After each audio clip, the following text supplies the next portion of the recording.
Mark White and Dennis Fernandez. Dennis, we're having a good discussion about a wide variety of things. Innovation is always looking for the next frontier.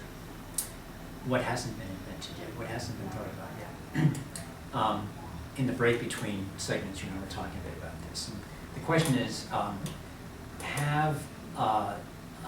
has this current generation of innovators, are they addressing everything that can possibly be addressed on how people live their lives, how companies function, and add value to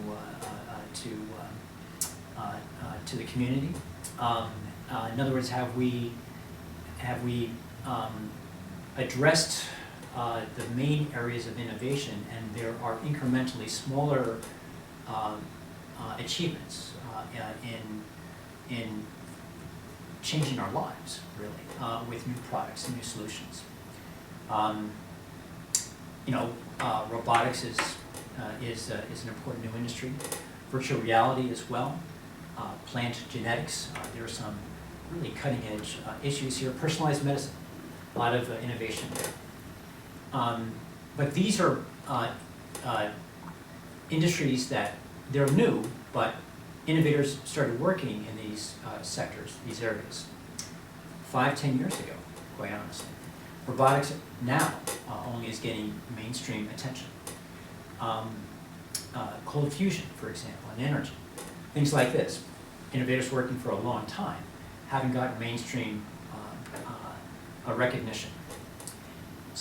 The question is, what's around the corner? And it's not necessarily around the corner, it's more like 5 years from now that people will be talking about. And it's not the next generation of the iPhone.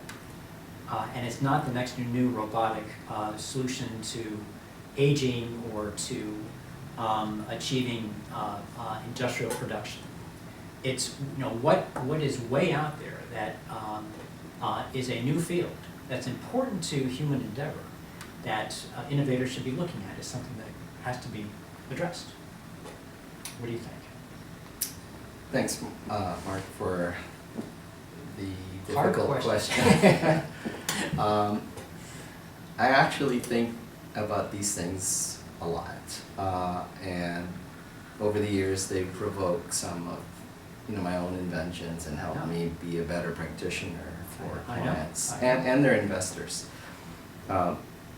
The technique that works best for me is, instead of worrying about what's cool in the future, I actually go back in time, roughly about 40,000 years, to understand the essence of human need and the challenges that have helped us humans innovate over the past and survive until now.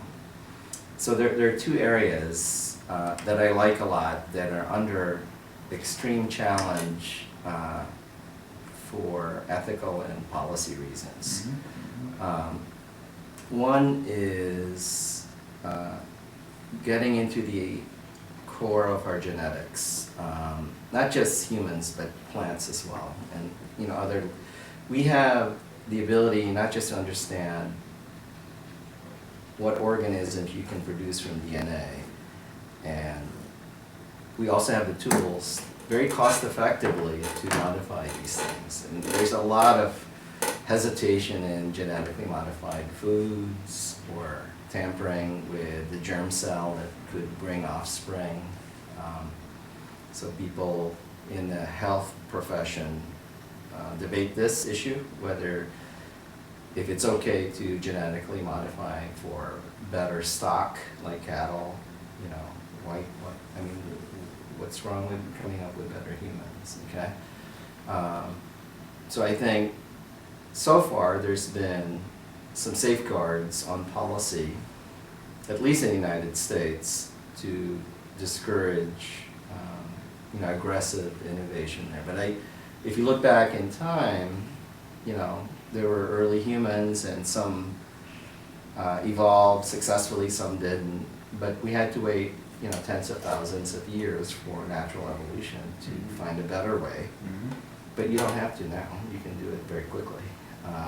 Well, you know what's interesting is a lot of innovation is focused on the individual and quality of life and ease of life.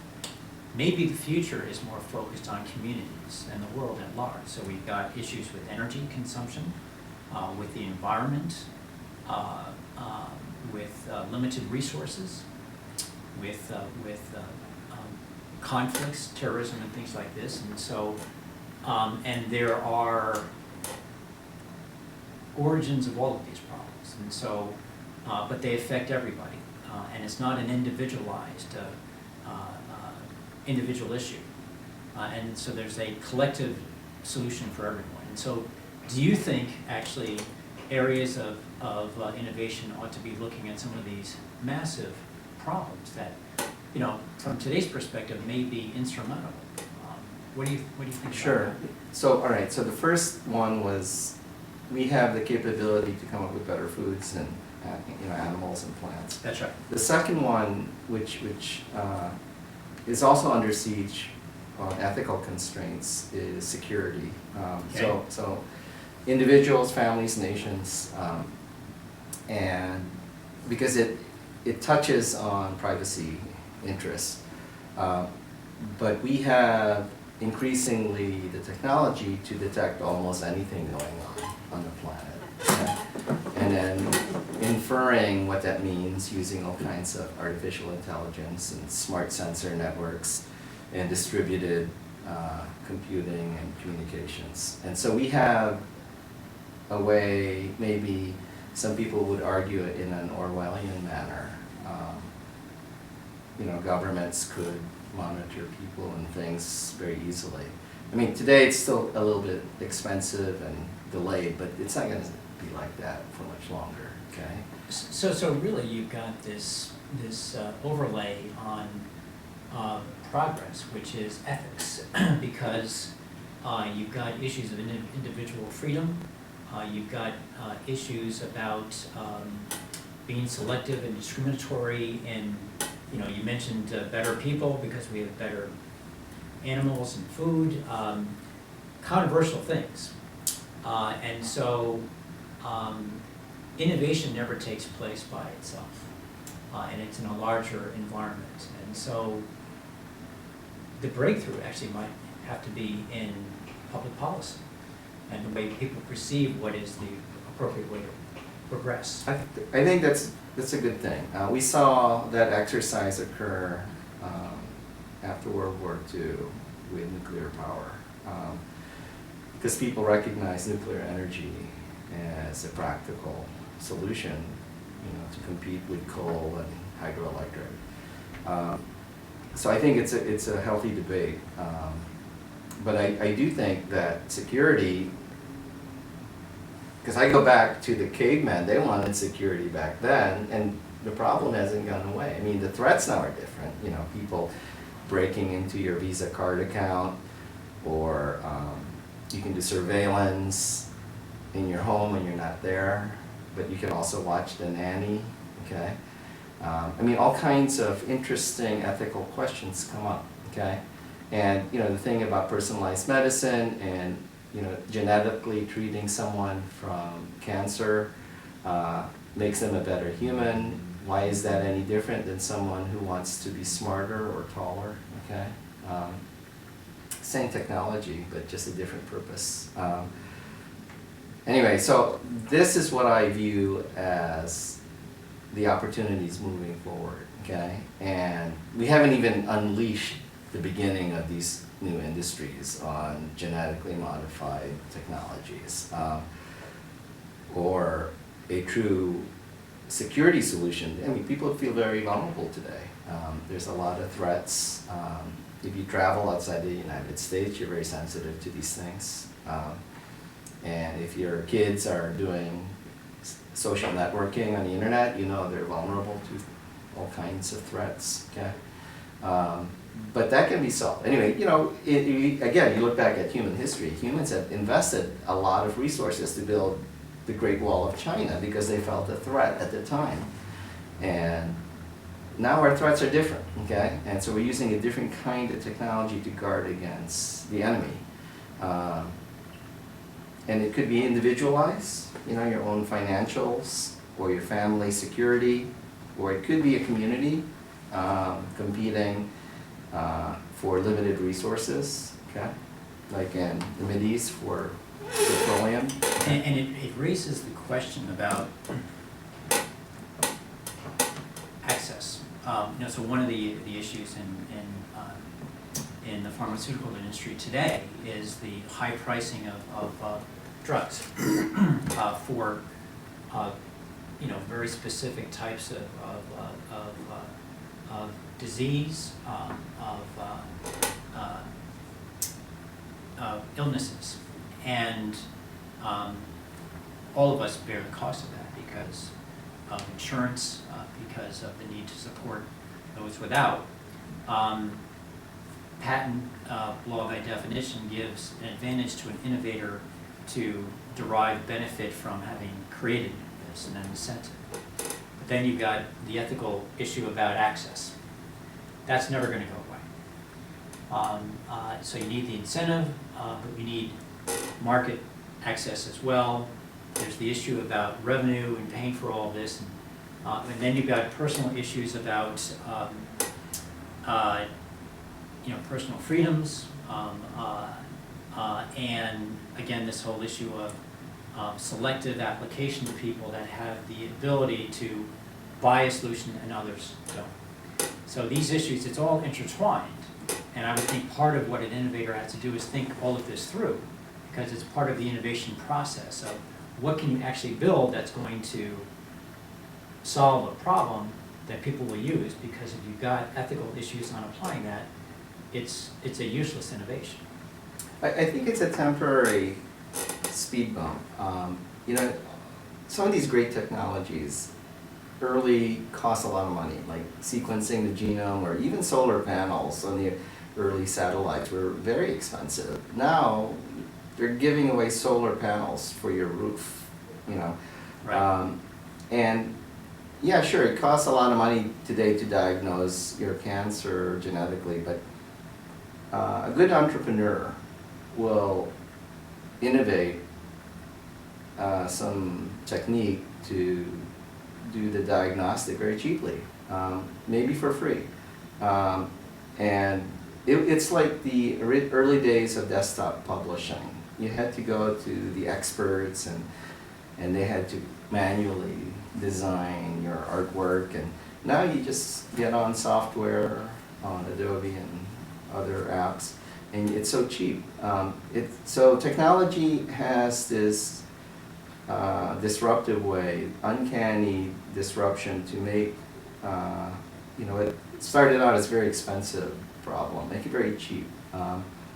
You know, like GPS. Now I have a GPS chip on my keychain. In case I lose my keychain, I can find it anywhere on the planet. Okay? Right. The original GPS technology costs $100 million, you know, so that you could land your rocket in the right place. Okay.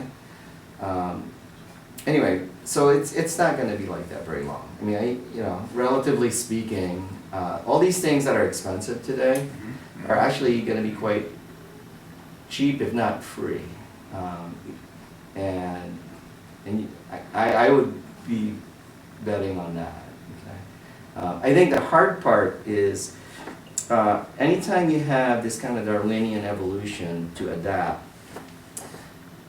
you know, people will create, and then there's a lot of roadkill. Okay, that's just the nature of the evolutionary process, and you just have to get used to that. I mean, this is what makes Silicon Valley special. I mean, we're okay with trying out different crazy ideas, knowing that some of them will work. Okay, and then we're on to the next phase of it. Okay, but I do think some of these basic needs haven't changed in many years. You know, like security or the need to come up with better crops. Like in the beginning, they discovered coffee or tea, and they thought that was great stuff, and it's still with us today. But I don't know why we have to stop there. I mean, we should be able to organically modify these things at the genetic level, okay? And, you know, we're so happy when someone plays like Stephen Curry or Kobe. We are. Yeah. That's right. But in the future, you know, it's possible to come up with something even much better than that, okay? And today people are offended by that and they think that's wrong. Maybe it is, but I don't think so, okay? I think there's a potential for misuse, okay? That part I get, okay? And maybe society's not ready for, you know, because, you know, the funny thing is, plants and animals evolve with genetic mutations all the time through nature, right? They do. Right. And no one seems to get too upset with that. I mean, because it's a natural process. But if we try to get involved in that, they don't like it unless you're doing something to fight a bad mutation like cancer. Okay? No one complains about that. Okay? So the challenge is to think about all of this. So when innovators are thinking about the new world, which hasn't been discovered yet, it has to be imagined.